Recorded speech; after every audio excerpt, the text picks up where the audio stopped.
Everyone, सो मैं हूं Bhanu Batra from the wheel of Fortune 369 से आप सभी की टैरो कार्ड रीडर। और आज हम चेकआउट करने वाले हैं आपके पर्सन की लेट नाइट थॉट्स और लेट नाइट एनर्जीज क्या हैं। लेकिन उससे पहले अगर आप नए हैं तो मेरी इस यूट्यूब फैमिली का एक पार्ट बनिए, मेरे इस चैनल को सब्सक्राइब करिए, बेल आइकन जरूर प्रेस करें ताकि आपके पास नोटिफिकेशन आए जब भी मैं कोई न्यू वीडियो पोस्ट करती हूँ। आप चाहते हैं ना मैं आपके लिए और ऐसी वीडियोस बनाऊं तो फटाफट से इस वीडियो को लाइक करिए। एंड अगर आप इस वीडियो आपके साथ रेजोनेट होती है, इस वीडियो को क्लेम करने चाहते हैं तो भी लाइक कर सकते हैं, कमेंट में अपने व्यूज को शेयर कर सकते हैं। गाइज अगर आप चाहें तो मेरा व्हाट्सएप ग्रुप भी ज्वाइन कर सकते हैं। मेरे व्हाट्सएप ग्रुप का लिंक इस वीडियो के डिस्क्रिप्शन बॉक्स में गिवन है। एनर्जाइज ब्रेसलेट लेने के लिए आप मेरी टीम से कांटेक्ट कर सकते हैं। मेरी टीम का नंबर भी इस वीडियो के डिस्क्रिप्शन बॉक्स में है, वहां से आप हमें कांटेक्ट कर सकते हैं। तो आगे हम चलते हैं गाइज। जब आप इस रीडिंग तक पहुंचेंगे तब ये रीडिंग आपके साथ रेजोनेट करेगी। आपके साथ अगर आप एक नो कॉन्टैक्ट सिचुएशन में हो, सेपरेटेड हो अपने पार्टनर से, मिनिमल कॉन्टैक्ट है, तो ये रीडिंग आपके लिए है। ये जेंडर स्पेसिफिक नहीं है, मेल फीमेल कोई भी इस रीडिंग के देख सकता है, ठीक है। कई लोग मुझसे क्वेश्चन पूछते हैं तो मैं आपको बता दूं ये बहुत स्पेसिफिकली ये रीडिंग एक तो आपके लिए बनाई जा रही है और दूसरी ये मेल फीमेल कोई भी इस रीडिंग को देख सकता है। आप अपने वे से ले सकते हैं, ठीक है। अगर आप मेल हो तो आप अपने वे से इस रीडिंग को ले सकते हो। आगे चलते हैं। जब मैं कार्ड्स को शफल करूं तो अपने पर्सन के बारे में सोचिए ताकि रीडिंग एक बहुत अच्छे लेवल से आपके साथ रेजोनेट कर सके। चलिए तो सोचिए अपने पार्टनर के बारे में, देखते हैं उनके लिए क्या कार्ड्स आते हैं। So please divine universe, angel, spirit guides guidance दे मेरे व्यूवर्स को उनके कनेक्शन के लिए, उस पार्टनर के साथ जिन्होंने उन्हें नो कॉन्टैक्ट सेपरेशन दिया है, उस पार्टनर के साथ जो इस समय उनके दिलो दिमाग में चल रहा है, उस पार्टनर के साथ क्या उनका कनेक्शन है, क्या कुछ है इस कनेक्शन में जिस पर्सन के बारे में मेरे व्यूवर्स सोच रहे हैं। तो यहाँ पर सबसे पहले है nine of pentacles,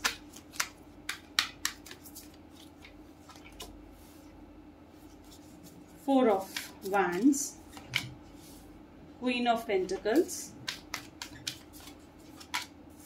10 of cups, 3 of sword की एनर्जी भी है। Okay,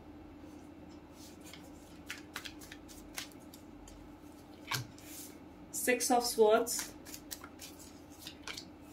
3 of pentacles,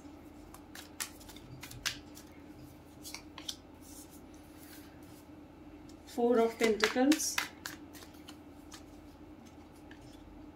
Knight of Wands and bottom में हमारे पास है द हर्मिट की एनर्जी। तो जिस व्यक्ति के साथ आप डील कर रहे हो सकता है उनके zodiac science Taurus, Virgo, Capricorn, Aries, Leo, Sagittarius, Gemini, Libra, Aquarius and yes okay cups की एनर्जी भी है। Fine, then Aries, Leo, Sagittarius, Gemini, Libra, Aquarius, Taurus, Virgo, Capricorn and Cancer, scorpion, Pisces, सारे ही zodiac science यहाँ पर है। और आप सब मतलब ये आपके पर्सन के ज़ोडिएक साइंस हो सकते हैं।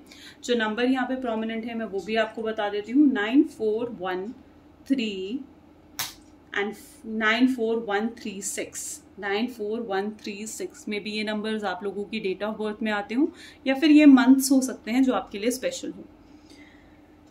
यहाँ पर सबसे पहले मुझे यहाँ पर एक बिल्कुल अकेली लड़की खड़ी हुई सी नजर आ रही है। मे बी आपके पर्सन हो सकता है उनको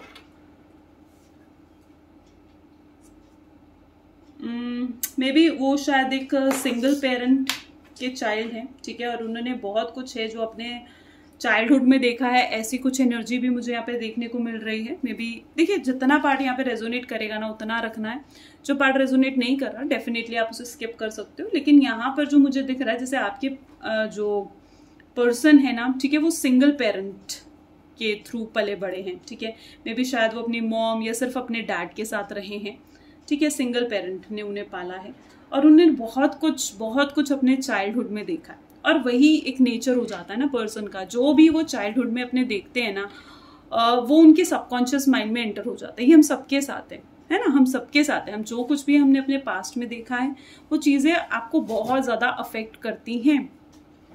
तो यहाँ मुझे ऐसी एनर्जी नज़र आ रही है जहाँ पर वो ना बहुत कुछ उन्होंने चाइल्डहुड में देखा है और कहीं ना कहीं प्यार, लव जैसी चीज़ों पर मैं कहूँगी उनको भरोसा नहीं है या ट्रस्ट जल्दी से नहीं होता है। और आपके पर्सन एक ऐसे ही पर्सन है जो कि काफ़ी सीरियस होते हैं रिलेशनशिप में। वो कोई रिलेशनशिप टाइम पास के लिए नहीं बनाना चाहते, और आपके पास भी अगर वो आए हैं ना तो वो कोई टाइम पास वाली एनर्जी के साथ नहीं आए थे, ठीक है। तो यहाँ मुझे ऐसे दिख रहा है जहां पर उनको ये महसूस भी होता है कि वो अकेले रह जाते हैं, ये एनर्जी भी यहाँ पर है जहां पर आपके पर्सन ऐसा सोचते हैं कि जो भी रिलेशनशिप पे जाता है, मे बी उनका पास्ट शायद ऐसा हो। 3 ऑफ स्वॉर्ड की एनर्जी भी आप देखोगे तो यहाँ पर आपको देखने को मिलेगी। मे बी उनका पास्ट भी कुछ ऐसा रहा हो जहां पर लोग उन्हें अकेले छोड़कर हमेशा चले जाते हैं और उनके रिलेशनशिप पास्ट में ज्यादा पॉजिटिव नहीं रहे हैं। उनके एक्सपीरियंसेस इस रिलेशनशिप के मैटर में बहुत बहुत नेगेटिव रहे हैं।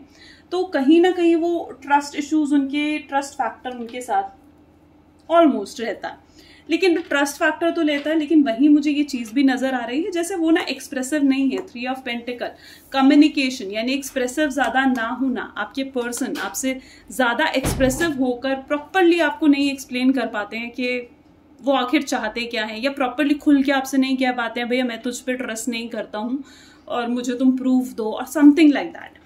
तो कहीं ना कहीं एक ट्रस्ट बहुत बड़ा फैक्टर मुझे यहाँ पर दिख रहा है, ठीक है, जो मतलब इस नो कॉन्टैक्ट सिचुएशन का ट्रस्ट बहुत बड़ा फैक्टर यहाँ पर नजर आ रहा है। साथ ही साथ और भी बहुत सारे रीजंस हैं, ये तो पहला रीजन मैंने आपको बताया है।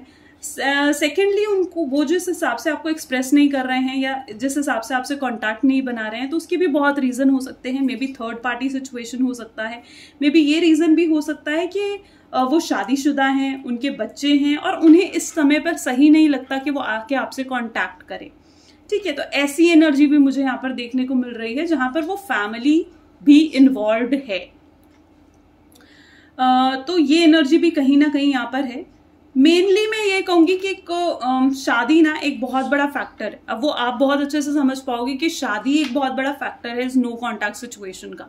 अब वो शादी कुछ भी हो सकता है, इसका फैक्टर कमिटमेंट भी हो सकता है, इसका फैक्टर हो सकता है कि उनकी वाइफ ऑलरेडी है या फिर उनके पेरेंट्स उनको प्रेशराइज करके कहीं और शादी करवा रहे हैं।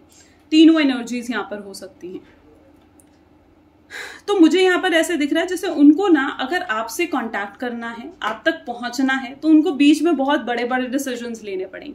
ये छोटे मोटे डिसीजन से कुछ नहीं होगा। उनको अगर आप तक आना है ना तो बहुत डिफिकल्ट डिसीजंस जैसे होते हैं ना वो उनको लेने पड़ेंगे, उनको पूरे करने पड़ेंगे, तब वो आप तक पहुंचेंगे या तब जाकर ये कनेक्शन ज्यादा सॉल्व आउट होगा। क्योंकि मुझे जैसी एनर्जी यहाँ पर दिख रही है ना, वो आना चाहते हैं आपकी तरफ, पूरे तरीके से आना चाहते हैं, ठीक है, और आपको आकर कमिटमेंट भी देना चाहते हैं, आपको आकर क्लैरिटी भी देना चाहते हैं। वो भी चाहते हैं कि ये जो सेपरेशन का मूड है ना ये ओवर हो, ठीक है। अब वो उनसे भी सेपरेट नहीं रहा जा रहा है आपसे। लेकिन अगर मैं बात करूं यहाँ पर उनके डिफिकल्ट डिसीजंस की, तो जैसे फॉर एग्जाम्पल देखिए, जैसे फॉर एग्जाम्पल अगर आप जॉब कर रहे हो, ठीक है, आप जॉब कर रहे हो, कोई इंसान आपको क्या कहता है कि भैया ये जॉब छोड़ दे, मैं तुझे नई जॉब दे रहा हूँ, उससे ज्यादा सैलरी दूंगा, तो आप एक रिस्क लोगे ना, ठीक है, आप एक रिस्क लोगे ना। आपको एक इंपॉर्टेंट डिफिकल्ट डिसीजन उस मैटर में लेना पड़ेगा, क्योंकि अगर आपकी यहाँ से भी जॉब गई, वहां आपको जॉब नहीं मिली, तो आपका क्या हाल होगा। आप दोनों तरफ से गए, वही एनर्जी उनकी भी हो रखी है, उनके पेरेंट्स एक तरफ है, एक तरफ आप हो। अब उनके पेरेंट्स उन्हें प्रेशराइज कर रहे हैं, नहीं तुझे उसकी तरफ नहीं जाना है, इस कनेक्शन में नहीं एंटर होना है। तो वहीं आप कह रहे हो कि भैया आप मुझसे शादी नहीं करोगे तो मेरी शादी तो कहीं और हो जाएगी। तो वहां उन्हें एक डिफिकल्ट डिसीजन लेना पड़ेगा ना कि उनको अपने पेरेंट्स को छोड़कर आपकी तरफ आना है, अगर वाकई में उन्हें ये कनेक्शन बनाना है। तो आप समझ पा रहे हो। तो वहां पर क्या है, इस तरीके से एक डिफिकल्टी उनके सामने आती हुई सी नजर आ रही है, जहां पर उन्हें बहुत ना डिफिकल्ट डिसीजंस लेने पड़ेंगे अगर उन्हें आप तक पहुंचना है और इस कनेक्शन को आगे लेकर जाना है। तो देखो, अब यहाँ पर मैं आप लोगों से ये भी कहना चाहूंगी कि आप जिस एनर्जी में, देखो कई मुझे कमेंट्स भी मैं पढ़ती हूँ आप लोगों के, और कई कमेंट्स में मुझे ये चीज भी सुनने को मिलती है कि मैम उसकी तो शादी हो गई, उसे कर्मा उसको हिट करेगा, कर्मा देखना वो भी चैन से नहीं रहेगा, शांति से नहीं रहेगा। नो, आप ये सब मत सोचो। आप क्यों उन्हें नेगेटिव वाइब्स दे रहे हो। मैं हमेशा ये कहती हूँ, मैंने अपनी जो मेरी पिछली कैंडल वैक्स रीडिंग थी उसमें भी मैंने आपको यही चीज बताई थी, दैट एक नेगेटिव वाइब्स मत भेजो किसी को भी, ठीक है। क्योंकि क्या चीज होती है ना, वो नेगेटिव वाइब जितनी आप भेजते हो या नेगेटिव आप बोलते हो अपने पर्सन के लिए, तो कहीं ना कहीं कर्मा आपने भी तो क्रिएट करा ना अपना। उसको जो उसने कर्मा करा आपके पर्सन ने, वो तो उसे हिट करेगा। लेकिन अगर आप भी ऐसा कर्मा अपना क्रिएट करोगे, उसको नेगेटिव बोल बोल के एक नेगेटिव वाइब्रेशन अगर आप भी सेंड करोगे, तो कर्मा आपको भी तो हिट करेगा। मेनली आपने फोकस करना है अपने ऊपर। आप यही गलती करते हो, एक तो आप अपने पर्सन के लिए बहुत ज्यादा ऑब्सेसिव हो, दूसरा आप अपने ऊपर फोकस नहीं करते हो। अपनी वर्थ को समझो, ठीक है, अपनी वर्थ को आपने समझना है, ठीक है। अपने कर्मास को आप चेक करो कि आप क्या कर रहे हो, अपने प्रेजेंट मोमेंट में रहो कि अभी इस समय आपके पास क्या है। क्योंकि इस समय देखो, ये ना एक बहुत बड़ी गाइडेंस है कि इस समय जो आपके पास है ना वो आपका है। Getting my point? जो इस समय आपके पास है वो आपका है, जो आएगा वो तो आएगा, ठीक है, लेकिन इस समय प्रेजेंट मोमेंट में जो भी आपके पास है वो आपका ही है। और इस समय जो आपके पास नहीं है वो आपका नहीं है, अभी नहीं है ना। हाँ, तो आगे चलते हैं। तो यहां पर मुझे ऐसी एनर्जी दिख रही है, वो आना चाहते हैं, क्योंकि उनसे भी सेपरेशन मोड ज्यादा समय तक मुझे यहाँ पर दिख रहा है, जैसे टिकेगा नहीं, रहेगा नहीं। देखो मुझे यहाँ पर ये भी चीज ऐसी दिख रही है, देखो इस रिलेशनशिप को अगर सही करना है, ठीक है, या फिर अब जब मैं ये भी चीज कह सकती हूँ कि यहाँ पर भी आप देखो एक फैमिली कार्ड है, सोलमेट कार्ड यहाँ पर भी उठ कर आया है, यहाँ पर भी ऐसा कार्ड है। यहाँ पर डेफिनेटली अगर मैं आपके रिलेशनशिप का एक फ्यूचर देखूँ ना कि आगे होगा क्या, तो मुझे ये चीज भी बिल्कुल साफ साफ क्लियर नजर आ रही है कि आप दोनों ही एक टाइम बाद ना एक कॉम्प्रोमाइज पर आ जाओगे, ठीक है, जहां पर आप उनकी बात को समझोगे, ठीक है, वो आपकी बात को समझेंगे और दोनों एक कॉम्प्रोमाइज की सिचुएशन में आएंगे। और ये काम ना, ये पूरा प्रोसेस मतलब काफी धीरे धीरे वर्क करेगा, मे बी टाइम लग सकता है उस कॉम्प्रोमाइज की सिचुएशन में आने पे, पर डेफिनेटली आओगे आप उस कॉम्प्रोमाइज की सिचुएशन पे, ठीक है। मतलब जैसे कि मैं कहना चाहती हूँ कि जैसे वो जो आपको बात समझाएंगे कि जैसे उनके पेरेंट्स नहीं मान रहे हैं, ये हो रहा है, हम एक सोल्यूशन आप कहीं ना कहीं ये चीज समझा रहे हो कि आपके पेरेंट्स भी आपको मैरिज के लिए फोर्स कर रहे हैं या आप उनके बिना नहीं रह पा रहे हो, तो आप ना उन बातों का एक सोल्यूशन निकालोगे। ऐसी एनर्जी मुझे यहाँ पर देखने को मिल रही है जहां पर आप वन सोल्यूशन निकालोगे, दोनों मिलकर बैठकर उस एक सोल्यूशन को निकालोगे, ठीक है। तो वो टाइम पीरियड भी आएगा, लेकिन उस टाइम पीरियड तक के लिए आपको जरूरत है कि आप वेट करो। अभी वेटिंग एनर्जीज की जरूरत है, ठीक है। जितना ज्यादा आप उछल कूद मचाओगे ना, यार ये कर लूं वो कर लूं, मुझे पता है आपका बहुत दिल करता है कि यार अगर वो मुझे मैसेज नहीं कर रहा, वो मुझे कॉल नहीं कर रहा, तो मैं कर लूं, पर नहीं, आपको इस समय उनका जो लेसन है उन्हें सीखने दीजिए। और जो आपका मतलब इस टाइम पर जितना आप इस वेटिंग और इस पेशेंस भरी एनर्जी में रहोगे उतना आपके लिए अच्छा है, ठीक है, उतना आपके लिए अच्छा है। तो थोड़ा इंतजार करो, क्योंकि डिवाइन कुछ गलत कभी नहीं करते हैं, तो उन चीजों को समझो। Getting my point? तो ये कुछ आज की एनर्जी अगर डेफिनेटली आपके साथ रेजोनेट करती है तो लाइक, कमेंट, फॉलो, शेयर जरूर करिए। Thank you, bye bye and take care.